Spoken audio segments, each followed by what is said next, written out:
Salam Bapak Ibu, Saudara yang dikasihi oleh Tuhan Yesus. Kita bertemu lagi di pagi hari ini, di pagi yang indah, pagi yang sangat luar biasa, di mana Tuhan melindungi kita dan memberkati kita. Dan saya percaya semalam pelayanan kita, apapun pelayanan kita, semuanya berkemenangan di tolong Tuhan. Dan pagi ini kita akan belajar lagi dari kitab Galatia. Ya, saya beri topik itu sebelum dan sesudah menerima kasih karunia. Ya, dituliskan dalam Galatia pasal yang pertama, ayat yang ke-11 sampai 24. Ya, saya akan baca beberapa. Ya, tidak ada salahnya kita bacalah. Ini hanya cuman 14 ayat ya. Kita baca bersama-sama. Ya, saya bacakan ya bagi kita semuanya. Sebab aku menegaskan kepadamu, saudara-saudaraku, bahwa Injil yang kuberitakan itu bukanlah Injil manusia. Karena aku bukan menerimanya dari manusia. Dan bukan manusia yang mengajarkannya kepadaku, tetapi aku menerimanya oleh pernyataan Yesus Kristus. Sebab kamu telah mendengar tentang hidupku dahulu dalam agama Yahudi, tanpa batas aku menganiaya jemaat dan berusaha membinasakannya. Dan di dalam agama Yahudi, aku jauh lebih maju dari banyak teman yang sebaya dengan aku di antara bangsaku. Sebagai orang yang sangat rajin memelihara adat istiadat nenek moyangku.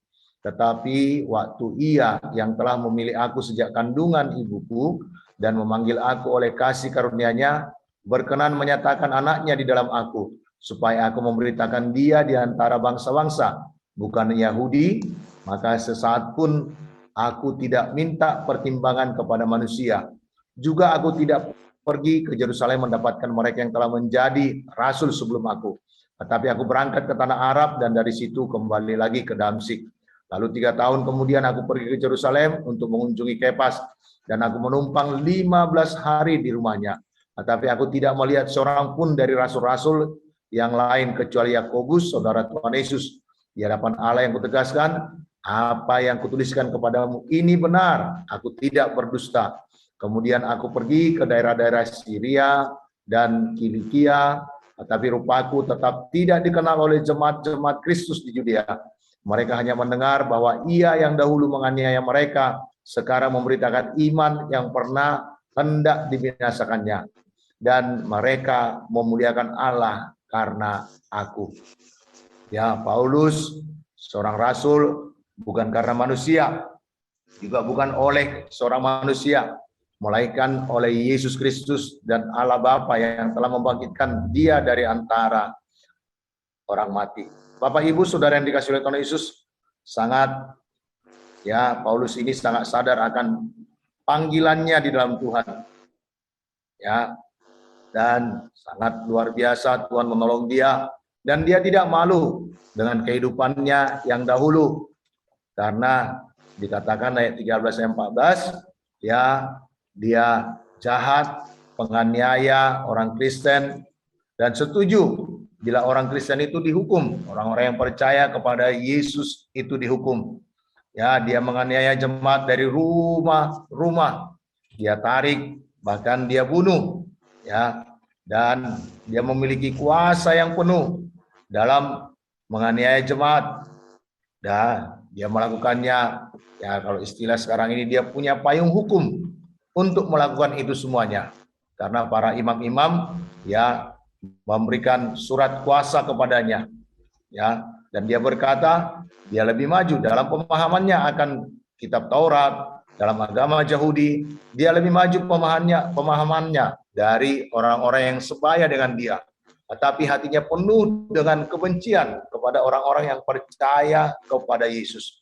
Inilah kehidupannya sebelum dia menerima kasih karunia. Ya, dan dia sangat rajin memelihara ya adat istiadat Yahudi.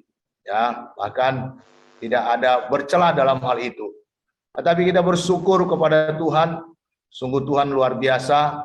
Ya, dia dalam perjalanannya menuju Damsyik, dia bertemu dengan Yesus. Ya, kita pun mungkin seperti Paulus ini, dahulunya hidup kita Ya, firman Tuhan berkata, semua kita manusia ini sudah berbuat dosa dan telah kehilangan kemuliaan Allah. Hidup dalam masa lalu kita, hidup yang jahat, hidup kelam, ya penuh dengan dosa. Tetapi kita bersyukur Yesus sudah mati di kayu salib untuk menebus kita. Dan Paulus bertemu dengan Yesus dalam perjalanannya, dan dia menyadari Tuhan sudah memilih dia sejak dari kandungan. Bapak Ibu, di sini kita harus menyadari juga, semuanya kita yang ada di Zoom Room ini, Tuhan sudah memilih kita, bahkan sebelum dunia dijadikan, Tuhan sudah memanggil kita, sudah memilih kita untuk satu maksud dan tujuannya yang indah dalam hidup kita masing-masing. Dan Tuhan berkenan kepada Paulus, ya, dan menyatakan Yesus Kristus kepadanya, walaupun perbuatannya sangat jahat, ya, bahkan menentang ya pemberitaan Injil. Tetapi Tuhan berkenan kepadanya.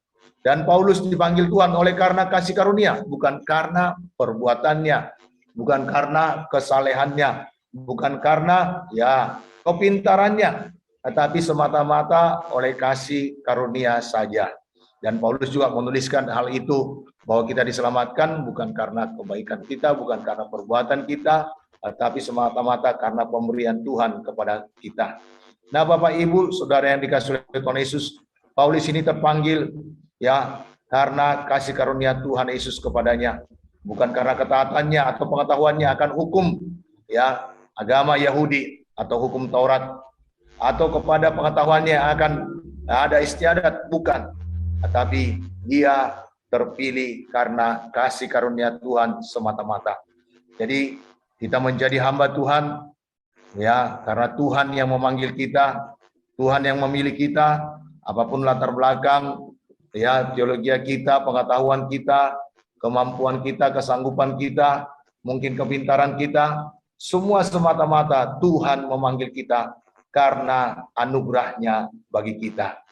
Dan Paulus terbukti menyambut panggilan Tuhan itu, dan dia mau belajar Injil, dan dia belajar, dia berkata mengakuinya, dia belajar bukan dari manusia, tetapi hasil pernyataan Tuhan lewat persekutuannya dengan Tuhan. Ya, dan Paulus itu bukan hamba Tuhan karbitan. Ya, 3 tahun dia menyingkir ke Mesir, ya, dia belajar, ya sampai sekarang saya belum tahu ya sama siapa dia belajar di sana. Ya, tetapi dia berkata lewat pernyataan Tuhan dia belajar. Ya, dalam ayat 11 dan 12 hal itu ya dia nyatakan. Ya, dan dia belajar langsung kepada Tuhan dalam kehausannya akan Tuhan. Dan Tuhan mewahyukan langsung kepada Paulus. Nah, Bapak Ibu Saudara yang dikasihi oleh Tuhan Yesus, dan kita melihat dari seluruh tulisannya tidak bertentangan dengan pengajaran Tuhan Yesus. Jadi dia belajar, dia mendapatkan pewahyuan yang jelas daripada Tuhan. Dan pernyataan inilah yang membuat Paulus berani memberitakan Injil. Yang memberitakan Injil bukan kepada orang Yahudi, tetapi kepada bangsa-bangsa non-Yahudi. Walaupun dia menghadapi tantangan, menghadapi aniaya, bahkan harus diturunkan lewat keranjang, ya, bahkan pernah dirajam dengan batu, tetapi dia tidak pernah berhenti karena pernyataan Tuhan ke dalam hidupnya. Dia melayani di Syria, di Kilikia. Nah, Bapak Ibu, ya, apakah pelayanan Paulus ini mulus? Tidak. Bahkan orang-orang yang dilayaninya ya bukan langsung menerimanya sepenuhnya, karena mereka tahu siapa sebenarnya Paulus ini sebelumnya. Ia adalah penganiaya jemaat, ya, dan mereka melihat latar belakangnya. Kerap dalam pelayanan kita juga demikian. Orang-orang melihat kita, masa lalu kita, mereka tidak melihat betapa besarnya kasih karunia Tuhan yang Tuhan sudah berikan kepada kita, dan Roh Kudus yang sudah mengubahkan kita, membaharui kita. Tetapi Paulus ini menjadi teladan bagi kita. Walaupun demikian, dia tidak mundur, ya, sedikit pun dia tidak mundur karena penolakan tersebut. Tetapi dia terus maju memberitakan Injil. Ya, dia terus maju menyatakan keselamatan kepada jiwa-jiwa, memberitakan Yesus Kristus pada jiwa-jiwa. Dan hasilnya orang-orang ya mendengarkannya dan memuliakan Tuhan. Nah, Bapak Ibu Saudara yang dikasihi oleh Tuhan Yesus, dari apa yang kita lihat dari Galatia pasal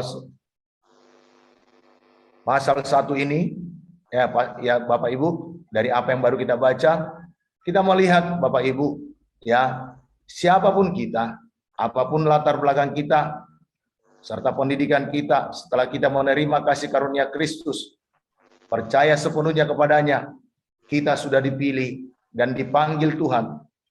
Bahkan Paulus menuliskan, sejak masih dari kandungan, Tuhan sudah memilih kita. Tuhan sudah memanggil kita. Sampai di situ sajakah? Tidak. Ya. Jadi, Bapak Ibu Saudara yang dikasihi oleh Tuhan Yesus, Tuhan memilih kita, Tuhan memanggil kita, ada maksud tujuan Tuhan yang indah. Jadi, marilah kita menghasilkan buah-buah pertobatan yang sungguh-sungguh dengan pembaharuan dalam hidup kita diubahkan, hidup kita menjadi terang, hidup kita menjadi saksi. Sama seperti Paulus ini, yang dulunya dia penganiaya jemaat, ya, melakukan ya hal-hal yang tidak baik, tetapi dia membiarkan Injil itu membaharui hidupnya, mengubahkan dia, sehingga dia menjadi saksi Tuhan, memberitakan Injil keselamatan kepada banyak jiwa-jiwa.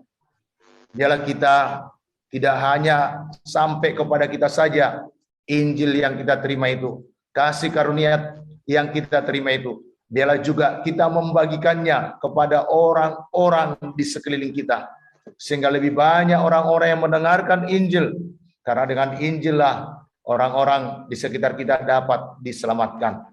Dan itu yang dilakukan oleh Paulus. Walau kadang ada penolakan, kita memberitakan Injil, kita ditolak, bahkan kita diejek, bahkan ya mungkin hal-hal yang jahat dituduhkan kepada kita. Tetapi janganlah kita berhenti. Kita terus maju, kita terus memberitakan Injil, apapun harganya, ya, saudaraku yang kekasih dalam nama Tuhan Yesus, agar semua orang mendengarkannya, dan kita percaya beberapa di antara mereka akan datang kepada Yesus dan memuliakan Tuhan di dalam hidup mereka, dan mereka beroleh keselamatan. Bapak Ibu, marilah apapun keadaan-keadaan sekarang ini, kita tidak berhenti dalam memberitakan Injil. Ya mungkin ini dalam COVID dan varian-varian yang baru bukan membuat kita berhenti, ya, tetapi kita terus maju dan senantiasa ya mengandalkan Tuhan dalam semua pemberitaan Injil kita. Kita percaya tidak ada pemberitaan Injil yang sia-sia. Tuhan Yesus memberkati. Marilah kita terus ya memenuhi amanat agung yang diperintahkan Tuhan kepada kita. Mari kita berdoa buat firman Tuhan ini. Bapa, dalam nama Tuhan Yesus kami bersyukur padamu Tuhan, lewat tulisan hamba-Mu Rasul Paulus dalam kitab Galatia ini, kami pelajari pada saat ini bagaimana dia sebelum menerima kasih karunia dan sesudah dia menerima kasih karunia. Kami melihat Tuhan, oleh kasih karunia-Mu Tuhan, Engkau mengubahkan Paulus yang begitu ya bersemangat untuk menganiaya orang-orang yang percaya kepadamu. Tetapi sesudah menerima kasih karunia, bertemu dengan Engkau, Yesus Tuhan, hidupnya diubahkan.